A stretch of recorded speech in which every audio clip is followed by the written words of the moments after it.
भाग्य की बात, शादी विवाह में आदमी का क्या अख्तियार।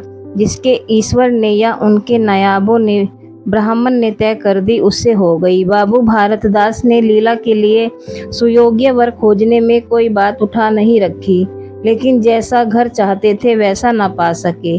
वह लड़की को सुखी देखना चाहते थे, जैसा हर एक पिता का धर्म है, किंतु इसके लिए उनकी समझ में संपत्ति ही सबसे जरूरी चीज थी। चरित्र या शिक्षा का स्थान गौण था। चरित्र तो किसी के माथे पर लिखा नहीं रहता, और शिक्षा का आजकल के जमाने में मूल्य ही क्या। हाँ, संपत्ति के साथ शिक्षा भी हो तो क्या पूछना। ऐसा घर बहुत ढूंढा पर ना मिला तो अपनी बिरादरी के न थे, बिरादरी भी मिली तो जायजा न मिला, जायजा भी मिला तो शर्तें तय न हो सकी। इस तरह मजबूर होकर भारतदास को लीला का विवाह लाला संत सरन के लड़के सीता सरन से करना पड़ा। अपने बाप का इकलौता बेटा था, थोड़ी बहुत शिक्षा भी पाई थी, बातचीत सलीके से करता था, मामले मुकदमे समझता था, और जरा दिल का रंगीला भी था। सबसे बड़ी बात यह थी कि रूपवान, बलिष्ठ, प्रसन्न मुख, साहसी आदमी था, मगर विचार वही बाबा आदम के जमाने के थे। पुरानी जितनी बातें हैं सब अच्छी, नई जितनी बातें हैं सब खराब हैं। जायदाद के विषय में जमींदार साहब नए नए दफों का व्यवहार करते थे। वहाँ अपना कोई अख्तियार न था, लेकिन सामाजिक प्रथाओं के कट्टर पक्षपाती थे। सीता सरन अपने बाप को जो करते या कहते वही खुद भी कहता था। उसमें खुद सोचने की शक्ति ही न थी। बुद्धि की मंदता बहुधा सामाजिक अनुदारता के रूप में प्रकट होती है। लीला ने जिस दिन घर में पांव रखा उसी दिन उसकी परीक्षा शुरू हुई। वे सभी काम जिनकी उसके घर में तारीफ होती थी यहाँ वर्जित थे। उसे बचपन से ताजी हवा पर जान देना सिखाया गया था। यहाँ उसके सामने मुंह खोलना भी पाप था। बचपन से सिखाया गया था रोशनी ही जीवन है। यहाँ रोशनी के दर्शन दुर्लभ।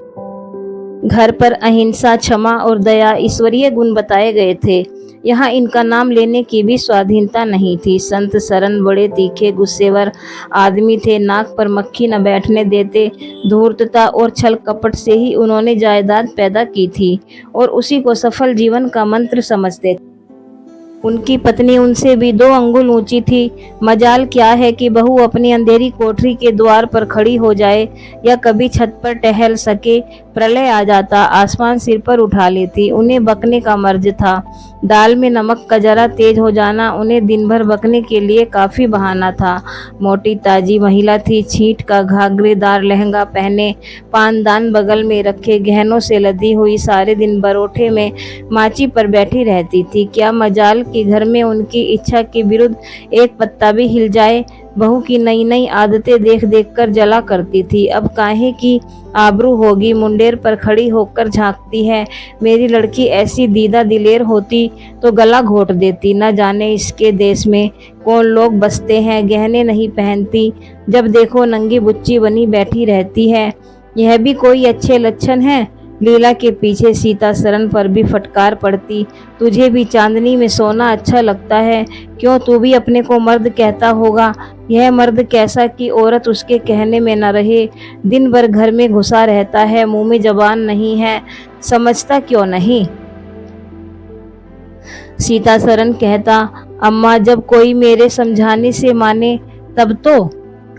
माँ, मानेगी क्यों नहीं, तू मर्द है कि नहीं। मर्द वह चाहिए कि कड़ी निगाह से देखे तो औरत कांप उठे। सीता सरन, तुम तो समझाती ही रहती हो। हाँ, मेरी उसे क्या परवाह, समझती होगी बुढ़िया 4 दिन में मर जाएगी, तब मैं मालकिन हो ही जाऊंगी। सीता सरन, तो मैं भी उसकी बातों का जवाब नहीं दे पाता।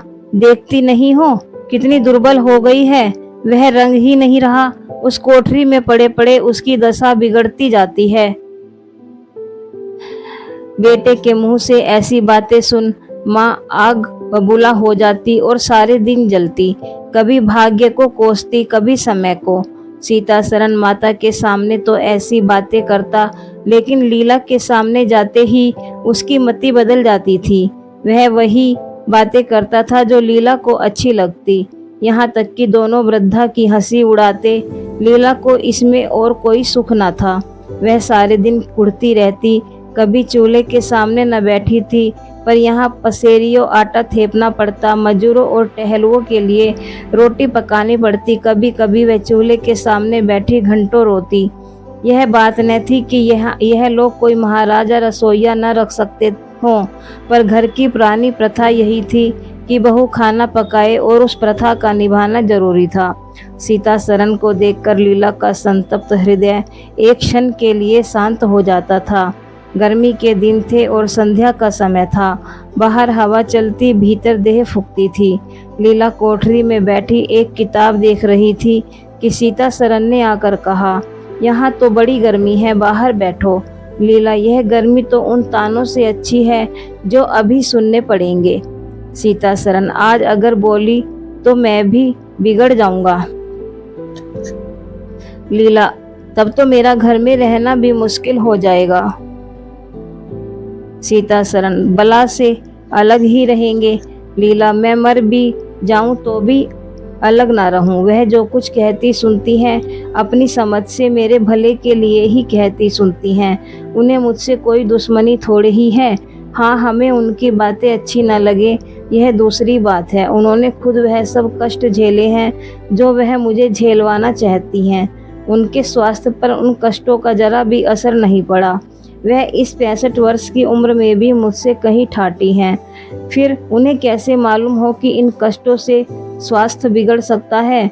सीता सरन ने उसके मुरझाए हुए मुख की ओर करुण नेत्रों से देखकर कहा, तुम्हें इस घर में आकर बहुत दुख सहना पड़ा। यह घर तुम्हारे योग्य न था। तुमने पूर्व जन्म में जरूर कोई पाप किया होगा। लीला ने पति के हाथों से खेलते हुए कहा, यहाँ न आती तो तुम्हारा प्रेम कैसे पाती। 3-5 साल गुजर गए। लीला 2 बच्चों की माँ हो गई। एक लड़का था, दूसरी लड़की। लड़के का नाम जानकी सरन रखा गया और लड़की का नाम कामिनी। दोनों बच्चे घर को गुलजार किए रहते थे। लड़की दादा से हिली थी और लड़का दादी से। दोनों शौक और शरीर थे। गाली दे बैठना, मुंह चिढ़ा देना तो उनके लिए मामूली बात थी। दिन भर खाते और आए दिन बीमार पड़े रहते। लीला ने खुद सभी कष्ट सह लिए थे, पर बच्चों में बुरी आदतों का पड़ना उसे बहुत बुरा मालूम होता था, किंतु उसकी कौन सुनता था। बच्चों की माता होकर उसकी अब गन्ना ही न रही थी। जो कुछ थे बच्चे थे, वह कुछ न थी। उसे किसी बच्चे को डांटने का भी अधिकार न था। सास फाड़ खाती थी। सबसे बड़ी आपत्ति यह थी कि उसका स्वास्थ्य अब और भी खराब हो गया था। प्रसव काल में उसे वे भी अत्याचार सहने पड़े जो अज्ञान, मूर्खता और अंधविश्वास ने शौर की रक्षा के लिए गढ़ रखे हैं। उस काल कोठरी में जहाँ न हवा का गुजर था, न प्रकाश का, न सफाई का, चारों ओर दुर्गंध और शील और गंदगी भरी हुई थी। उसका कोमल शरीर सूख गया। एक बार जो कसर रह गई वह दूसरी बार में पूरी हो गई। चेहरा पीला पड़ गया, आंखें धस गई। ऐसा मालूम होता बदन में खून ही नहीं रहा, सूरत ही बदल गई। गर्मियों के दिन थे। एक तरफ आम पके, दूसरी तरफ खरबूजे। इन दोनों फलों की ऐसी अच्छी फसल कभी नहीं हुई थी। अब कि इनमें इतनी मिठास न जाने कहाँ से आई थी कि कितना ही खाओ मन न भरे। संत सरन के इलाके से आम और खरबूजे के टोकरे भरे चले आते थे। सारा घर खूब उछल उछल कर खाता था। बाबू साहब पुरानी हड्डी के आदमी थे। सवेरे 1 सैकड़े आमों का नाश्ता करते, फिर पसेरी भर खरबूज चट कर जाते। मालकिन उनसे पीछे रहने वाली न थी। उन्होंने तो एक वक्त का भोजन ही बंद कर दिया। अनाज सड़ने वाली चीज नहीं, आज नहीं कल खर्च हो जाएगा। आम और खरबूजे तो एक दिन भी नहीं ठहर सकते। सुधनी थी और क्या। यूं ही हर साल दोनों चीज़ों की रेलपेल होती थी, पर किसी को कभी कोई शिकायत नहीं होती थी। कभी पेट में गिरानी मालूम हुई तो हड़ की फुंकी मार ली। एक दिन बाबू संत सरन के पेट में मीठा मीठा दर्द होने लगा।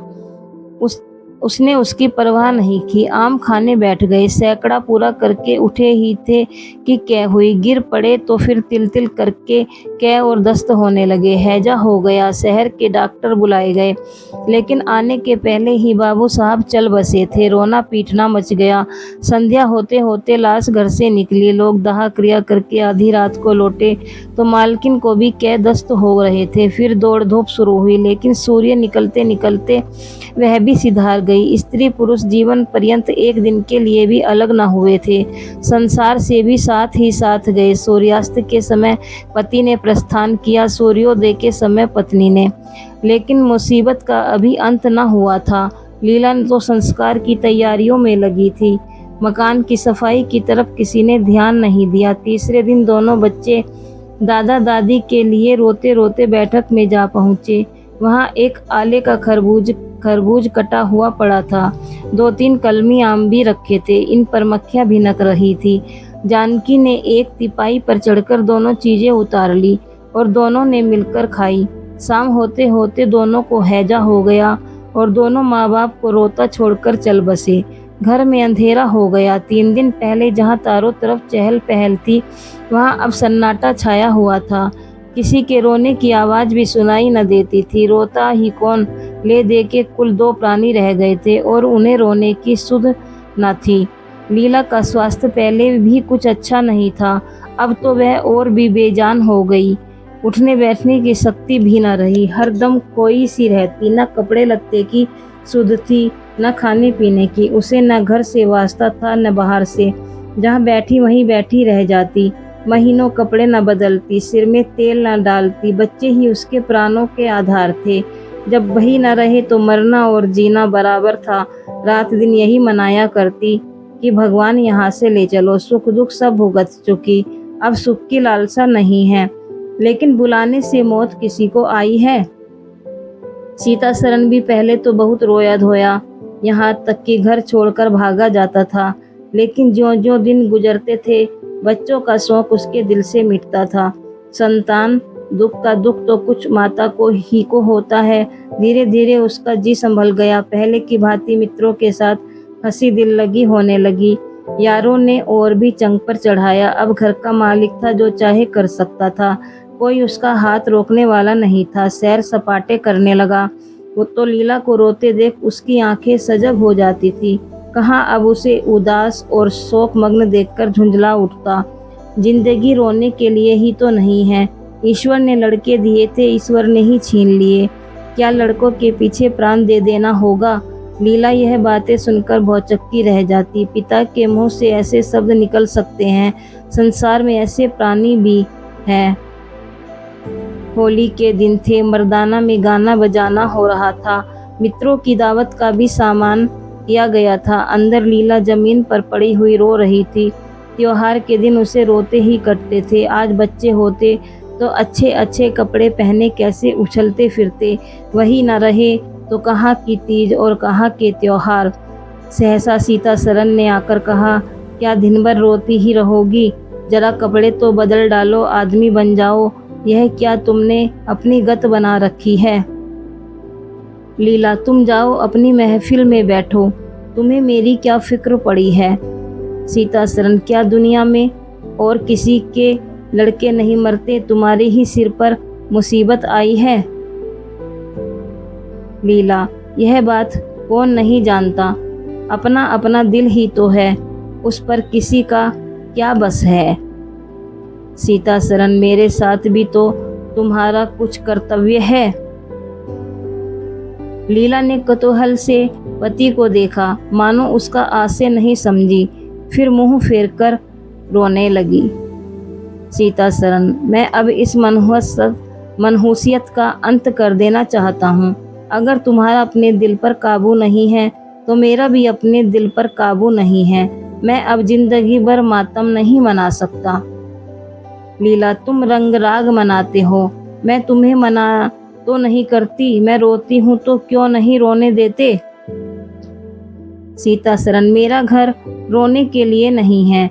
लीला, अच्छी बात है, तुम्हारे घर में नहीं रोऊंगी। लीला ने देखा मेरे स्वामी हाथ से निकले जा रहे हैं। उन पर विषय का भूत सवार हो गया है और कोई समझाने वाला नहीं। वह अपने होश में नहीं है। मैं क्या करूं? अगर मैं चली जाती हूं तो थोड़े ही दिनों में सारा ही घर मिट्टी में मिल जाएगा और इनका वही हाल होगा जो स्वार्थी मित्रों के चंगुल में फंसे हुए नौजवान रईसों का होता है। कोई उल्टा घर में आ जाएगी और इनका सर्वनाश कर देगी। ईश्वर मैं क्या करूं? अगर इन्हें कोई बीमारी हो जाती तो क्या मैं उस दशा में इन्हें छोड़कर चली जाती? कभी नहीं। मैं तन मन से इनकी सेवा सुरक्षा करती, ईश्वर से प्रार्थना करती, देवताओं की मनौतियां करती। माना इन्हें शारीरिक रोग नहीं है, लेकिन मानसिक रोग अवश्य है। आदमी रोने की जगह हंसे और हंसने की जगह रोए, उसके दीवानी होने में क्या संदेह है। मेरे चले जाने से इनका सर्वनाश हो जाएगा, इन्हें बचाना मेरा धर्म है। हाँ, मुझे अपना शौक भूल जाना होगा।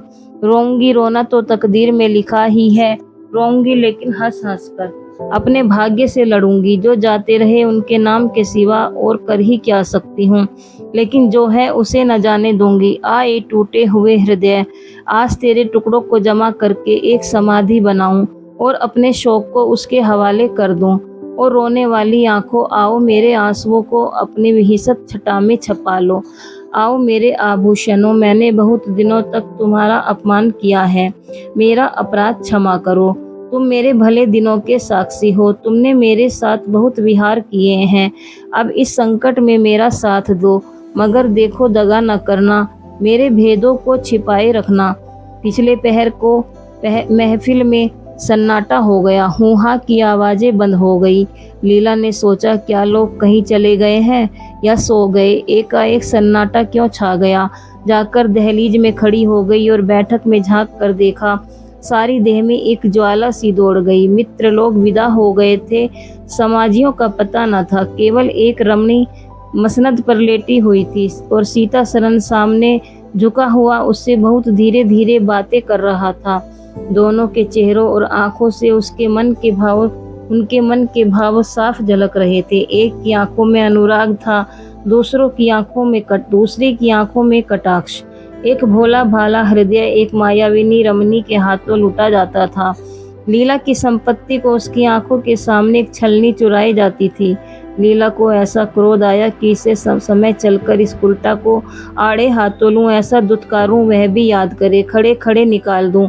वह पत्नी भाव जो बहुत दिनों से सो रहा था जाग उठा और विकल करने लगा, पर उसने जब्द किया वेग में दौड़ती हुई तृष्णाएं अकस्मात न रोकी जा सकती थी। वह उल्टे पांव भीतर लौटाई और मन को शांत करके सोचने लगी। वह रूप रंग में, हाव भाव में, नखरे तिल्ले में उस दुष्टा की बराबरी नहीं कर सकती। बिल्कुल चांद का टुकड़ा है, अंग अंग में स्फूर्ति भरी हुई है, पोर पोर में मद छलक रहा है। उसकी आंखों में कितनी तृष्णा है, तृष्णा नहीं बल्कि ज्वाला। लीला उसी वक्त आईने के सामने गई। आज कई महीनों के बाद उसने आईने में अपनी सूरत देखी। उस मुख से एक आह निकल गई। शोक ने उसकी काया पलट कर दी थी। उस रमणी के सामने वह ऐसी लगती थी जैसे गुलाब के सामने जूही का फूल। सीता सरन का खुमार शाम को टूटा। आंखें खुली तो सामने लीला को खड़े मुस्कुराते देखा। उसकी अनोखी छवि आंखों में समा गई। ऐसे खुश हुए मानो बहुत दिनों के वियोग के बाद उससे भेंट हुई हो। उसे क्या मालूम था कि यह रूप भरने के लिए कितने आंसू बहाए हैं, केसों में यह फूल गूंथने के पहले आंखों में कितने मोती पिरोए हैं। उन्होंने एक नवीन प्रेमोत्साह से उठकर उसे गले लगा लिया और मुस्कुराकर बोले, आज तो तुमने बड़े बड़े शस्त्र सजा रखे हैं, कहाँ भागूं? लीला ने अपने हृदय की ओर उंगली दिखाकर कहा, यहाँ आ बैठो, बहुत भागी फिरते हो, अब तुम्हें बांध कर रखूंगी। बाग की बहार का आनंद तो उठा चुके, अब इस अंधेरी कोठरी को भी देख लो। सीता सरन ने लज्जित होकर कहा, उसे अंधेरी कोठरी मत कहो लीला, वह प्रेम का मान सरोवर है। इतने में बाहर से किसी मित्र के आने की खबर आई। सीताराम चलने लगे तो लीला ने हाथ पकड़कर कहा, मैं न जाने दूंगी। सीता सरन, अभी आता हूँ। लीला, मुझे डर है, कहीं तुम चले न जाओ। सीता सरन बाहर आए तो मित्र महाशय बोले, आज दिन भर सोते हो क्या? बहुत खुश नजर आते हो। इस वक्त तो वहाँ चलने की ठहरी थी ना, तुम्हारी राह देख रही है। सीता सरन, चलने को तैयार हूँ, लेकिन लीला जाने नहीं देगी। मित्र, निरे गाउदी ही रहे, आ गए फिर बीबी के पंजे में, फिर किस बिरते पर गरमाए थे। सीता सरन, लीला ने घर से निकाल दिया था, तब आश्रय ढूंढता फिरता था, अब उसने द्वार खोल दिए हैं और खड़ी बुला रही है। मित्र, आज वह आनंद कहा, घर को लाख सजाओ तो क्या बाग हो जाएगा? सीता शरण, भई घर बाग नहीं हो सकता पर स्वर्ग हो सकता है। मुझे इस वक्त अपनी क्षुद्रता पर जितनी लज्जा आ रही है वह मैं ही जानता हूँ। जिस संतान शोक में उसने अपने शरीर को घुला डाला और अपने रूप लावण्य को मिटा दिया, उसी शोक को केवल मेरा एक इशारा पाकर उसने भुला दिया। ऐसा भुला दिया मानो कभी शोक हुआ ही नहीं। मैं जानता हूँ वह बड़े से बड़ा कष्ट सह सकती है। मेरी रक्षा उसके लिए आवश्यक है। जब अपनी उदासीनता के कारण उसने मेरी दशा बिगड़ती देखी तो अपना सारा शोक भूल गई। आज मैंने उसे अपने आभूषण पहनकर मुस्कुराते हुए देखा तो मेरी आत्मा पुलकित हो उठी। मुझे ऐसा मालूम हो रहा है कि वह स्वर्ग की देवी है और केवल मुझ जैसे दुर्बल प्राणी की रक्षा करने के लिए भेजी गई है। मैंने उसे कठोर शब्द कहे, वे अगर अपनी सारी संपत्ति बेचकर भी मिल सकते तो लौटा लेता। लीला वास्तव में स्वर्ग की देवी है।